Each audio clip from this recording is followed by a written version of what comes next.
I finally got to use this face mask from Share Eureka, and honestly, I think I might have made a mistake of getting this. Kasi guys, I was not expecting that I will be able to find a brightening mask na hindi mahapde or malagkit. It's like just finding a needle in a haystack, right?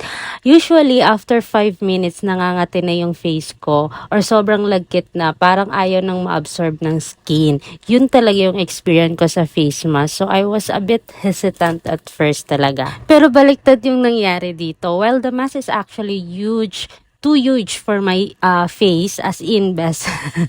Kailangan ko pa siyang i-cut on some parts of it. Anyways, the formula inside is actually a game changer, and first impression, for me, it's very gentle siya sa skin. The texture itself is so light at ang bilis niyang ma-absorb. Like, I left it for about 10 minutes lang. So, the instruction, you must leave it 15 to 20 minutes at least.